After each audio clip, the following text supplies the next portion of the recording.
अस्सलाम वालेकुम वरहमतुल्लाह। स्टूडेंट्स, आज हमने पढ़ना है इंट्रोडक्शन ऑफ शॉर्ट हैंड्स, वो भी उर्दू नोट्स में।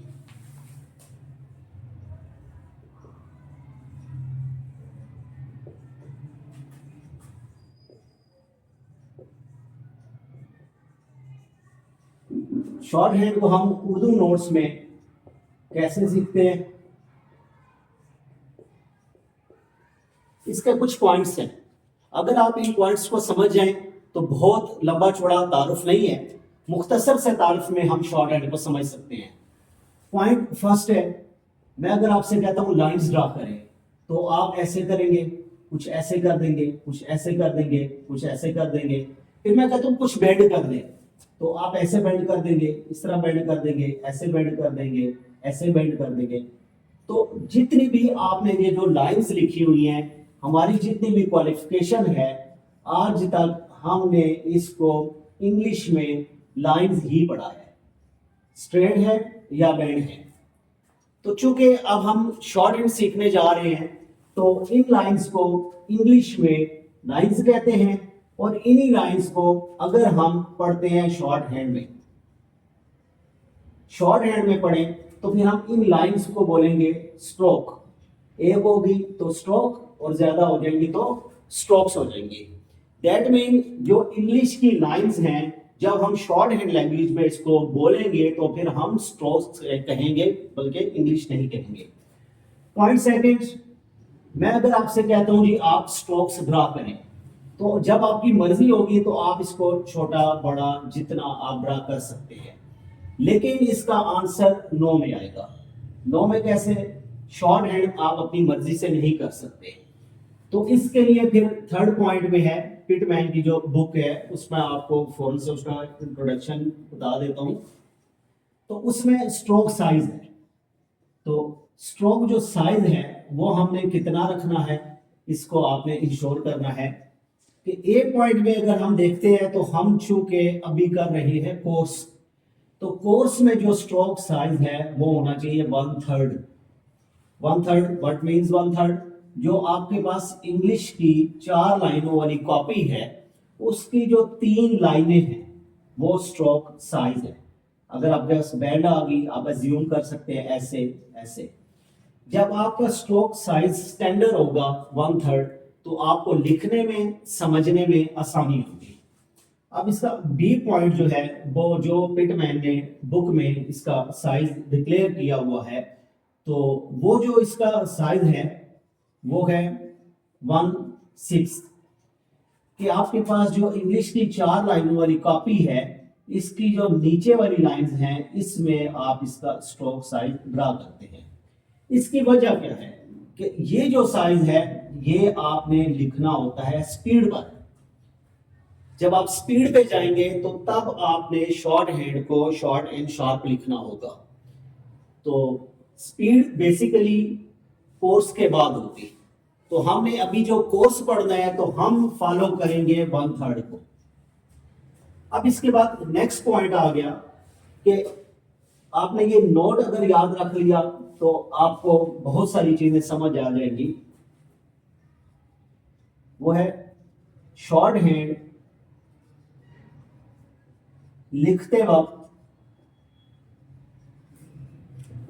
पेंसिल को दूर से और हल्का पकड़ना चाहिए। शॉर्ट हैंड सारा काम लेड पेंसिल से होगा, आपने पेंसिल को दूर से और हल्का पकड़ना है। दैट मीन जहां से आपने शॉर्प किया हुआ है वहां से 1.5 इंच आपने दूर से पकड़ना और हल्का पकड़ना है। नेक्स्ट, नीज पेंसिल अच्छी बनी हुई हो। जब पेंसिल अच्छी बनी हुई होगी तो आपको लिखने में और समझने में आसानी हो जाएगी। शॉर्ट हैंड का नेक्स्ट पॉइंट जो है उसको हम देखते हैं, फोर्थ पॉइंट। तो फोर्थ पॉइंट में आप शॉर्ट हैंड को समझने के लिए कुछ मैं आपको पॉइंट्स देने लगा हूं। Basically short hand straight lines हैं, ऐसे है ऐसे है, कुछ बेंड्स हैं, कुछ डॉट्स हैं, कुछ लाइन से ऊपर आएगा, कुछ लाइन के ऊपर आएगा, कुछ स्मॉल सर्कल है, कुछ कैपिटल सर्कल्स है, कुछ आपके पास स्ट्रेट के शुरू में हुक आ जाएगी राइट पे, कुछ लेफ्ट पे आ जाएगी, कुछ स्ट्रेट पे लास्ट पे आ जाएगी, कुछ स्ट्रेट पे एंड पे आ जाएगी, तो कुछ आपके पास लूप्स आ जाएंगी। और इस तरह की ये सारी चीजें जो होती हैं ये सिंबॉलिकल लैंग्वेज है। Short hand basically symbolical language है। शॉर्ट हैंड इंग्लिश में जब हम पढ़ते हैं तो उसकी कन्वर्जन करते हुए हमने इसको सिंबॉलिकल लैंग्वेज में शो करना होता है। तो यही सिंबल्स जो है जब मिलते जाते हैं, स्ट्रोक्स आपस में ज्वाइनिंग होती है, तो ज्वाइनिंग के बाद वो स्ट्रोक्स वर्ड में कन्वर्ट होते हैं, वर्ड के बाद वो सेंटेंस में कन्वर्ट होते हैं, और कन्वर्ट जो होता है लास्ट वो होता है पैराग्राफ। तो आपका जो टेस्ट होता है वो पैराग्राफ का होगा। तो पैराग्राफ में आपने याद रखना है जो आपका स्टेनोटाइपिस्ट सीट है, पहले हम इसको देख लेते हैं कि स्टेनोटाइपिस्ट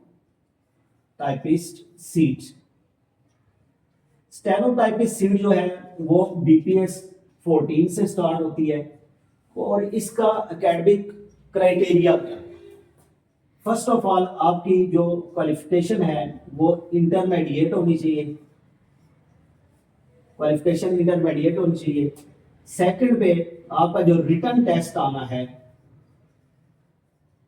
रिटन टेस्ट वो 100 मार्क्स होते हैं उसके, और ये एमसीक्यूज बेस होता है। थर्ड पे जो आपका टेस्ट आ जाता है उसको बोलते हैं स्किल टेस्ट। स्किल टेस्ट में दो चीजें पाई जाती हैं, पहला है जी आपका शॉर्ट हैंड,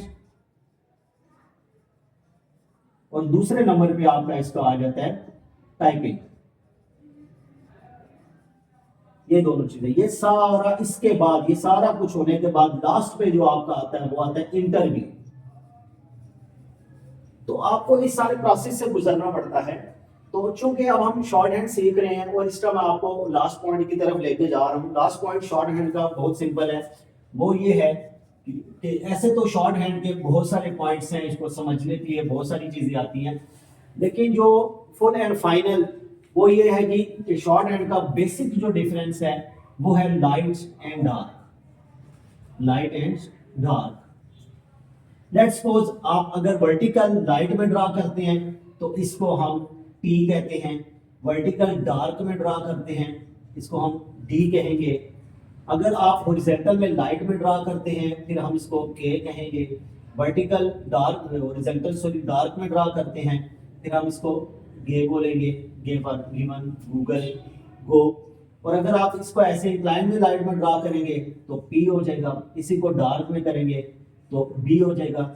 अगर आप इसको बैंड में आते हैं तो जिस तरह से जो भी आप स्ट्रोक ड्रा करेंगे, लाइट में कुछ मीन उसका और होगा और डार्क में कुछ और हो जाएगा। तो फुल फाइनल इसका जो है रिजल्ट हमें ये मिलता है कि shorthand is a symbolical language, it is fun of phonography. हमें जो आवाज सुनाई देती है हम वही लिखते हैं। इसके अलावा कुछ इसके इंपॉर्टेंट पॉइंट्स हैं, आप वो भी याद रख लें। शॉर्ट हैंड सीखने से पहले अगर आप चाहते हैं कि मैं स्टेनोटाइपिस्ट बनना चाहता हूँ, स्टेनोग्राफर बनना चाहता हूँ, तो शॉर्ट हैंड सीखने से पहले आपको ना पुख्ता इरादा होना चाहिए। अगर आपका इरादा पुख्ता होगा तब आप इस कोर्स को कंप्लीट कर सकते हैं, वरना मोस्टली जो है स्टूडेंट्स सेंटर में स्किप हो जाते हैं। इसके बाद जब तक आपका इरादा पुख्ता है, उसके अगेंस्ट आप अपनी सीट विन नहीं कर लेते, तब तक आप इससे इन टच रहते हैं। अगर आप ये समझते हैं कि कोर्स छोड़ के इसके बाद मैं इसको दोबारा से गो थ्रू कर दूंगा, तो ऐसा नहीं है। आपको इसके साथ इन टच रहना पड़ता है जब तक आप अपनी सीट विन कर लेते हैं। उसके बाद है शॉर्ट हैंड में वर्ड कुछ भी हो आपने उसकी आवाज को सुनना होता है। Shorthand is a fun of phonography, phonic sound graph draw करना। जो आपको आवाज आती है आप उसको ड्रा करते हैं। लेट्स सपोज मैं आपके सामने एक वर्ड लिख रहा हूं पाम, PALM, पाम। तो इसमें हमारे पास L साइलेंट है, L हमारे पास साइलेंट है, तो फिर हम L को नहीं लिखते, फिर हमारे पास दो स्ट्रोक रह जाती हैं P और M। तो इसके साथ एक ये वावल आ जाता है, तो फिर हम इसको अगर लिखते हैं इस वर्ड को तो फिर हम इसको ऐसे लिखते हैं। तो बस आपने याद रखना है shorthand is fun of phonography, जो हमें आवाज सुनाई देती है उसी को हम लिखते हैं। और कोई भी इसका सिंबल आप अपनी मर्जी से ड्रा नहीं कर सकते। लेट्स सपोज आप कहते हैं जी कि मैं अपनी मर्जी से अगर चाहूं तो सेंटर में लिखते हुए ये कर दूं, तो इसका एक वर्ड मीन है, इसका भी एक मीन है, डॉट का भी मीन है, डॉट लाइन से ऊपर हो जाएगा उसका भी मीन है। अपनी मर्जी से हम कुछ भी नहीं कर सकते। तो आई होप सो आज हमने पढ़ा इंट्रोडक्शन ऑफ शॉर्ट हैंड। इससे इंपॉर्टेंट पॉइंट जितने भी थे वो उर्दू नोट्स में मैंने आपको कोशिश की है कि अच्छी तरह समझा सकूं।